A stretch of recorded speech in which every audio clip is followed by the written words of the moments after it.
ఈరోజు హైదరాబాద్లోని ఇందిరా పార్కులోని ధర్నా చౌక్ వద్ద తెలంగాణ రిటైర్డ్ పర్సన్స్ ధర్నాను ఉద్దేశించి టాప్రభా నాయకుడు చావరవి మాట్లాడుచున్నాడు. చూడండి. చేయాలనుకున్నప్పుడు మేమెంత ఇస్తే మీరు అంత ఇవ్వాలి, అది కూడా 1000 రూపాయలకు మించకూడదు మీరు ఇచ్చేదని చెప్పి స్పష్టంగా చెప్పాం. దాంతోపాటు ఇవాళ ఆరోగ్యశ్రీలో 10 లక్షల రూపాయలు ఖర్చు పెడుతున్నప్పుడు ఫ్రీ ట్రీట్మెంట్ కదా, ఆరోగ్యశ్రీలో ఫ్రీ ట్రీట్మెంట్ మాక్సిమం 10 లక్షలు ఉన్నప్పుడు ఉద్యోగులకు ఎందుకు ఇవ్వరు? అది మెడికల్ ఇన్వెస్ట్మెంట్ ఇస్తారా, లేకపోతే హెల్త్ కార్డ్స్ మీద క్యాష్లెస్ ట్రీట్మెంట్ ఇస్తారా? ఏది ఇచ్చినా కానీ 10 లక్షల మాక్సిమం లిమిట్ ఉండాలా అని కూడా మేము స్పష్టంగా చెప్పడం జరిగింది. దాంతోపాటు ఓపీ ట్రీట్మెంట్ సంగతి తేల్చండి. తర్వాత బోర్డర్ జిల్లాలో ఉన్న వాళ్ళకి పక్క రాష్ట్రాల్లో ట్రీట్మెంట్ తీసుకుంటే ఇప్పుడు జోగులాంబ గద్వాలో ఉన్నారు, కర్నూలు పోతారు, లేకపోతే ఇక్కడ గోదావరిలో ఉన్నారు, విజయవాడ పోతారు.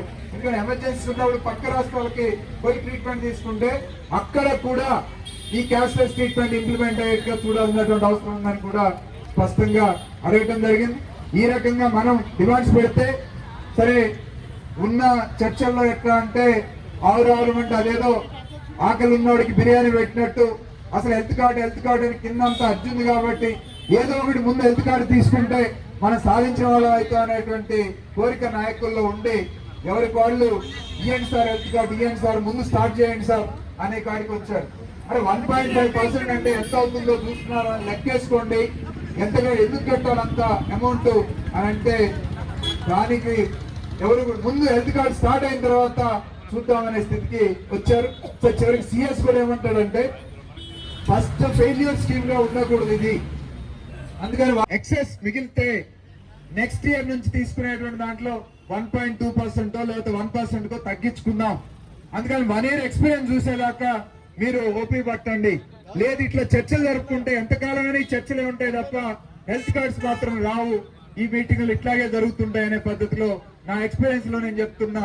వాళ్ళు వేసిన లెక్కల ప్రకారం ఈ రకంగా నడవనియండి అనే పద్ధతిలో ఆయన కన్విన్స్ చేసే ప్రయత్నం చేయటం, ప్రత్యేకంగా పేరు కోట్ చేసి మరి మీరు రవి చెప్పిన సూచనలన్నీ బాగానే ఉన్నాయి, కానీ అవన్నీ కూడా మనం ప్రత్యేకంగా మాట్లాడుకుని చర్చించుకుందాం. కానీ ముందు ఇప్పుడు ఉన్న పరిస్థితుల్లో ఈ స్కీమ్ లాంచ్ కావాలి. రేపు బడ్జెట్ సెషన్స్ లో సీఎం డిప్యూటీ సీఎం తోటి లాంచ్ చేసుకున్నాం ఈ స్కీమ్ ని, మీరందరూ కూడా ఒప్పుకోండి ఫోర్స్ఫుల్ గా అందరితోటి ఒప్పించి తప్పటి కొట్టించిన పరిస్థితి. అఫ్ కోర్స్ మేము కొట్టలేదు అనుకోండి, నేనున్నాను, కృష్ణమూర్తి గారు ఉన్నాం, మేమేమి దాన్ని అంగీకరించి రాలేదు. మా ఒపీనియన్ ఏదో మేము స్పష్టంగానే చెప్పొచ్చాం. కానీ ఇప్పుడున్న పరిస్థితుల్లో మీ ప్రభుత్వం మనకేంటంటే ఇవాళ 1.5% 1% సమస్య కాదు. సిపిఎస్ విధానంలో ఇవాళ కంట్రిబ్యూటరీ పెన్షన్ స్కీమ్ ఉంది. ఈ ప్రభుత్వం వచ్చిన తర్వాత మరి కంట్రిబ్యూటరీ పెన్షన్ స్కీమ్ లో 10% ఉద్యోగుల యొక్క 2004 తర్వాత నియామకమైన ఉద్యోగుల యొక్క బేసిక్ పే టీఏల్ లో 10% కట్ చేసి ఎన్ఎస్డిఎల్ కి పంపిస్తారు, ప్రాణ అకౌంట్ కి జమ చేయాలి. జమ చేయాలంటే దాంతో పాటు ట్రెజరీ డిటిఓ నోడల్ అథారిటీగా గవర్నమెంట్ షేర్ కూడా same equal amount government share కూడా డిపాజిట్ చేయాల్సి ఉంటుంది. కానీ గత 20 నెలలుగా ఎంప్లాయీ షేరు అక్యుములేట్ అవుతుంది తప్ప గవర్నమెంట్ షేరు ₹1 కూడా జమ కావట్లేదు. మరి జమ కాకపోతే మన అమౌంట్ షేర్ మార్కెట్ లో పెడితే నెట్ అసెట్ వాల్యూ వస్తుంది మనకి.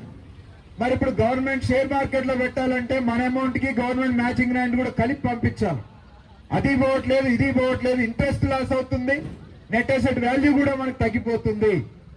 సో ఇటువంటి పరిస్థితుల్లో మరి దీని మీదే ఈ రకంగా చీట్ చేస్తూ ఉంటే రేపొద్దున ట్రస్ట్ పెట్టిన తర్వాత ట్రస్ట్ లో మనం డిపాజిట్ చేసిన అమౌంట్ మన డిపాజిట్ ఉంటుంది. మరి గవర్నమెంట్ చేయాల్సిన equal amount matching grant government ఇవ్వకపోతే ఆ డబ్బును కూడా గవర్నమెంటే వాడుకుంటే, లేదు ఆ డబ్బే కాదు మన డబ్బును కూడా తీసుకొని వాడుకుంటే ఏం చేస్తాము? ఇది ఈరోజు ఉద్యోగుల్లో, ఉపాధ్యాయుల్లో, పెన్షనర్లో ఉన్నటువంటి పెద్ద సందేహం, సమస్య. సో ఈ సమస్యకి సమాధానం చెప్పగలిగే పరిస్థితి ప్రభుత్వం దగ్గర ఉంటే ఈ స్కీమ్ నడుస్తుంది తప్ప లేకపోతే ఈ తిరుగుబాటు వస్తుంది.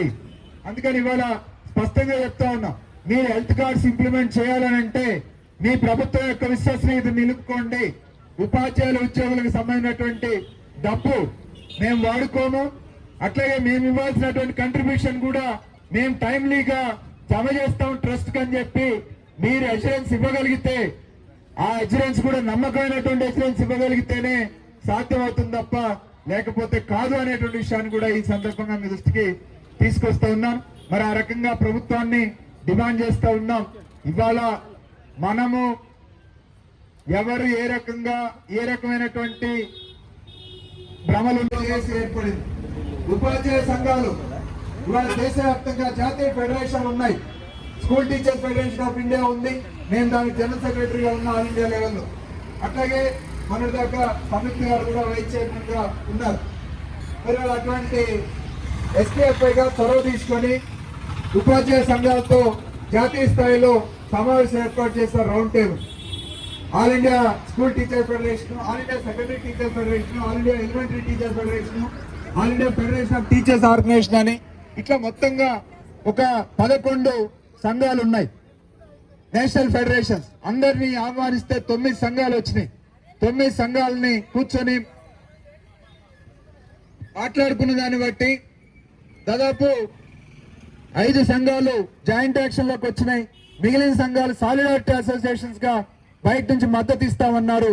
ఆ రకంగా టీచర్ ఎలిజిబిలిటీ టెస్ట్ మీద, తర్వాత సిపిఎస్ రద్దు చేయాలని, ఎన్ఈపి 2020 రద్దు చేయాలని, ఇన్కమ్ ట్యాక్స్ స్లాబ్ రేట్స్ తగ్గించాలని, ఇట్లాంటి మొత్తం డిమాండ్స్ తీసుకొని 10 డిమాండ్స్ తీసుకొని జాతీయ స్థాయిలో ఫిబ్రవరి 5వ తేదీన జంతర్ మంతర్ లో మహాధర్నా నిర్వహించిన మార్చ్ 2 పార్లమెంట్ కార్యక్రమం ఉపాధ్యాయ సంఘాల ఆధ్వర్యంలో మొట్టమొదటిసారిగా దేశ చరిత్రలోనే మొట్టమొదటిసారిగా ఉపాధ్యాయ సంఘాల ఐక్య కార్యాచరణ ఆల్ ఇండియా జాబితాని ఏర్పాటు చేసి పోరాటాన్ని పిలిపించినటువంటి సందర్భం ఉంది.